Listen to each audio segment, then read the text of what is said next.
motion in a crowd combining MPC and control barrier function. Hi, can you hear me?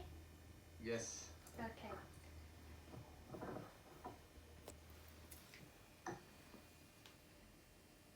Can you see the presentation? Go ahead. Can you see the presentation? Yes. Okay, thank you. Hi, I am Veronica, and the title of my thesis is Safe Robot Navigation in a Crowd Combining MPC and Control Barrier Function. In fact, this work aims at the safe autonomous navigation of a robot in a dynamic environment populated by humans only. Nowadays, mobile robots can help humans in everyday activities while coexisting with them.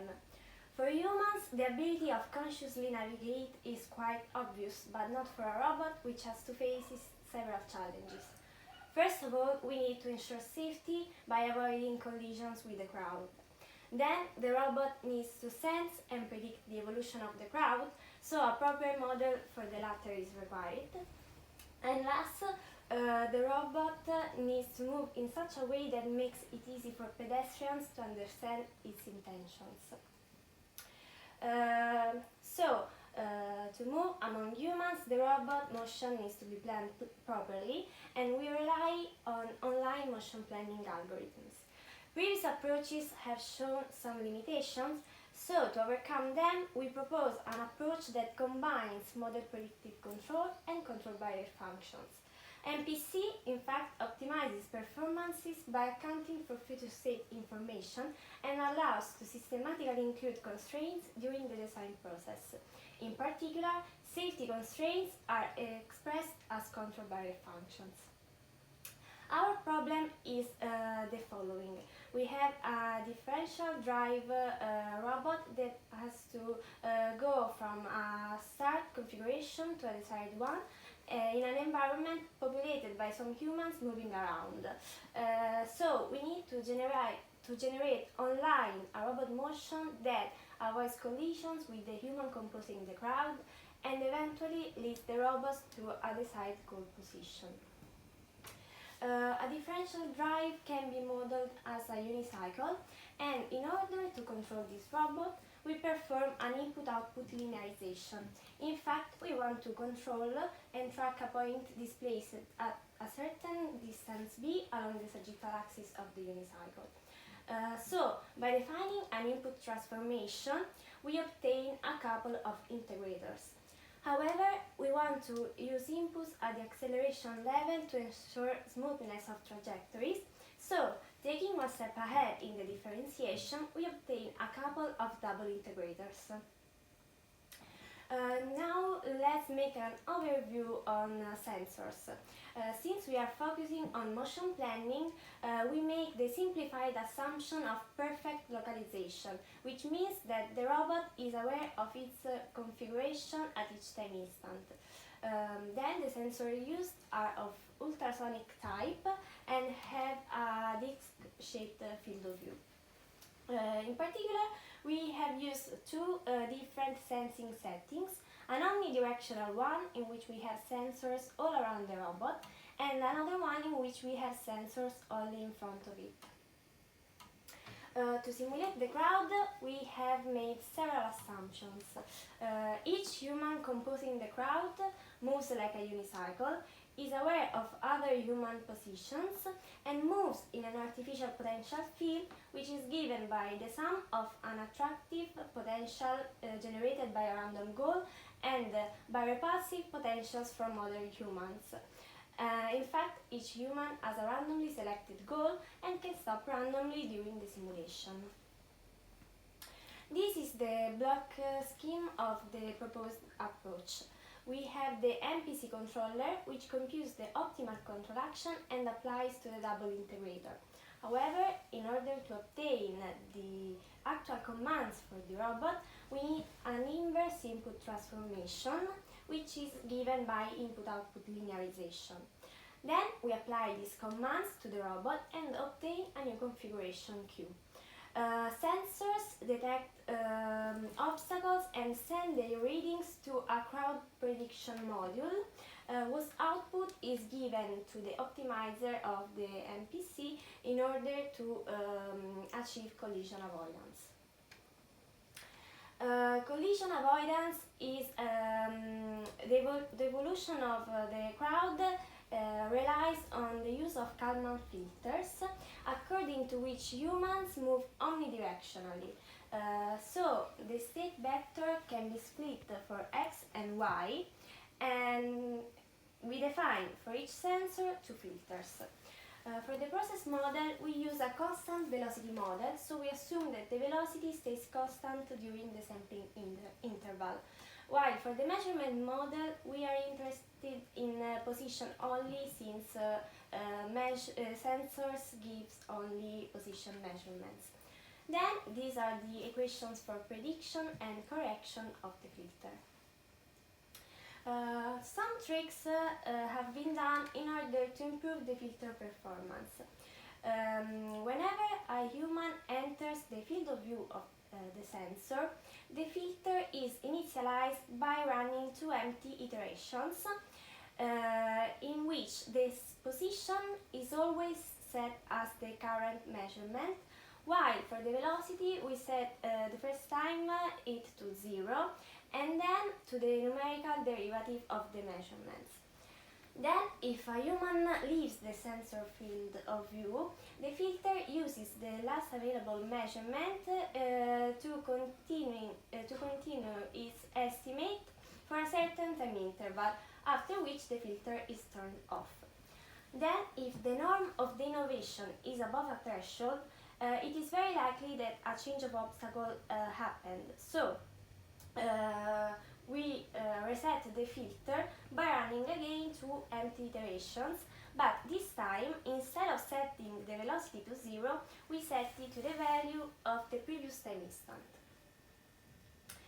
Now we can formulate the MPC problem, and as we have already told, the template model for the robot is that of a double integrator, thanks to input-output linearization without loss of generality. Then the MPC finds the optimal control inputs and the associated trajectory in the state space over a prediction horizon. We can collect the decision variables in these two vectors. So, the nonlinear program at each time instant is the following, where we have to minimize a cost function subject to a number of constraints. As previously told, collision avoidance constraints are expressed by control barrier functions, but let's give a more formal definition. Given a generic dynamic system, we want to keep its state inside a safe set defined by a continuously differentiable function h. This system is safe with respect such set if such set is forward invariant. Then h becomes a control barrier function for the system if these two conditions holds. The left hand of this inequality is equivalent to the derivative of h, while gamma is an extended class K infinity function. Given the current estimate of position and velocity for the humans, we predict the positions over the prediction horizon by considering that the velocity stays constant in such interval. Then, the CBF condition at discrete time requires the knowledge of the state also at the next time instant. Our CBF is nothing else than the distance between the robot and the obstacle by considering a safety distance. So we can show now the results of our experiments. Everything was carried out in a simulated environment, exploiting two main tools. ACADOS, a software package used to formulate and solve the MPC problem, and CoppeliaSim, which is a simulator used for the robot low-level control and for simulating the crowd. In particular, ACADOS offers Python interfaces that allows to generate self-compiled C code whose functions are called in a C++ plugin. This plugin produces a library which is automatically loaded when the Coppelia simulator is started. Before doing the experiments, we want to test our filter. In particular, we want to test its robustness to possible changes of direction of humans. In the plots, we have considered 5 humans and the robot stuck at the origin. In the plots, we have the sensor readings and the Kalman estimates. We can see that the trajectories are not smooth, and this is because the detected point is not always the same, but oscillates, for example, from one foot and the other. Then, however, the filter performance are good, and they reduce the noise that is expected by making a simple differentiation for the velocity. The gray areas indicate when the sensor is active. In the white areas, either the filter is continuing its estimate based on the last available measurement, or it is turned off. Now we can report the results done in the case of omnidirectional sensing. We have considered 5, 10 and 20 humans. And in this table we have the average of the simulation time and of detections, because for each scenario we have done 10 experiments. From the experiments we have quite varied situations. In all the experiments the robot avoids successfully the humans and reaches the goal unless there is a human very close to it. Up to 10 humans we have a rather sparse crowd, so there are no situations in which human cluster. Then there are some simulations in which the robot does not perform particular maneuvers to avoid humans, while in other it avoids both static and moving humans, either by steering or going backward.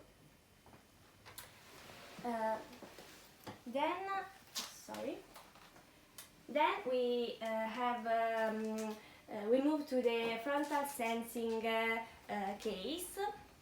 In fact, from a safety point of view, it is better to have a greater number of sensors, since in this way we can detect all the possible obstacles around the robot. But from an efficiency point of view, having a greater number of sensors implies a greater number of CBFs, so the MPC problem is more complex, takes longer to be solved, and is more prone to invisibility. However, also in the case, so we need a trade-off. However, the results of the experiments are good also in the case of frontal sensing only. In particular, the simulation time is less than the one with the omnidirectional case, because with fewer sensors, fewer obstacles are detected, so the robot will have less chance of deviating from its reference trajectory. Then we have reproduced all the experiment by considering an approach based on artificial potential fields in order to compare these two methods. The navigation strategy for the robot is the same as the human composing the crowd. From this table, we have that artificial potential have a rate of success that is about 38% less with respect to model predictive control, and this is because they have a purely reactive strategy.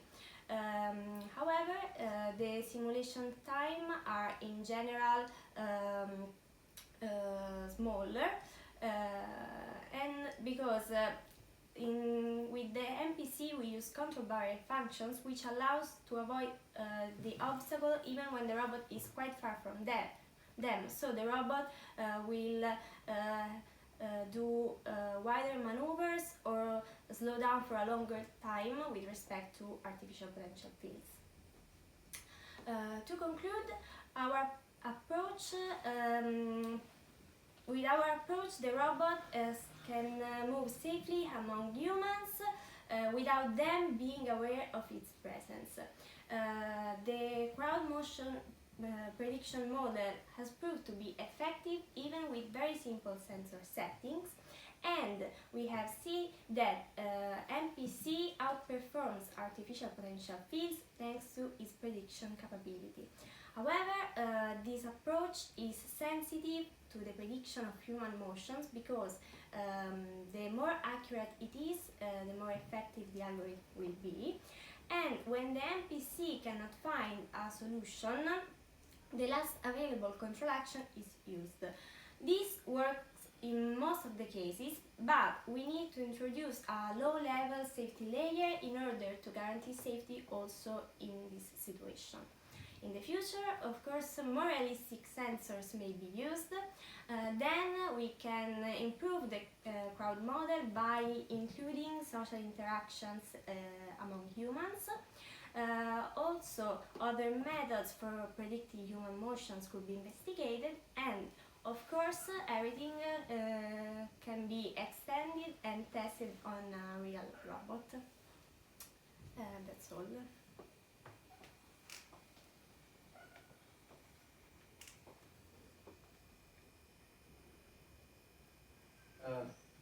I have a question for you. Actually, two. One is a curiosity. So you mentioned that the model of the crowd is such that each person avoids the other person. Mm-hmm. So does this include also the robot? Okay. Second question, so that you can answer to both. Can we say, when you compare with artificial potential method, that the artificial potential method can be interpreted as a model predictive control, but just with one step ahead of horizon, let's say? Okay. Yes, in principle, we can include the robot among the obstacle for the humans. But in order to test the effectiveness of our method, we have considered the case in which the humans don't see the robot. So it is like the robot is not there for humans. And regarding artificial potential fields,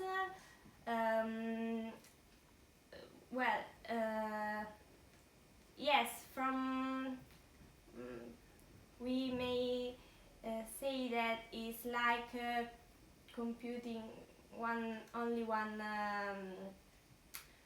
step, but of course MPC allows to see in the future, and if the human motion is predicted quite well, it allows the robot to avoid humans, and especially thanks to the CBF, the robot begins to avoid human even when he is quite far from them. So this is the main advantage of using MPC with control barrier functions with respect to artificial potential fields. Okay, thanks. More questions? I have a question about the sensor used. Here in these last slides you said that you are going to use more realistic sensor. Mm-hmm. This means that basically the sensors that you are using now is also able to track a person frame by frame, right? In order to update the extended Kalman filter.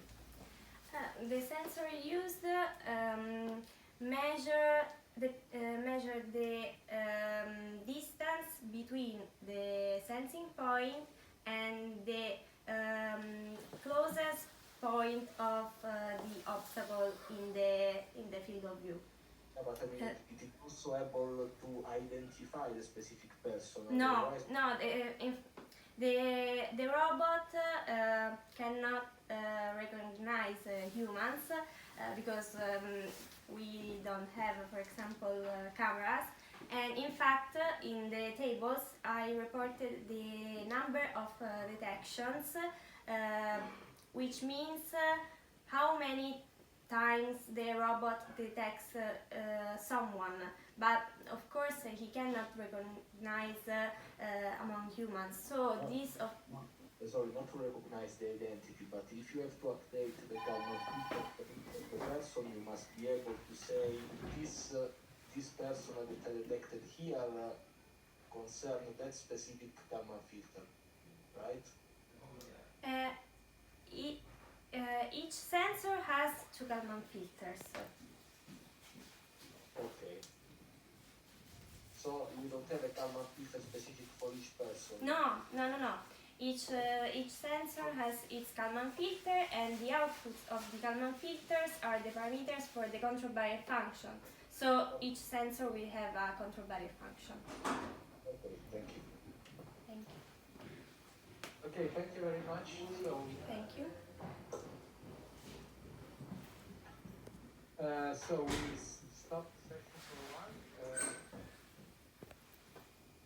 Devono uscire perché non so se adesso con questo o dobbiamo andare noi.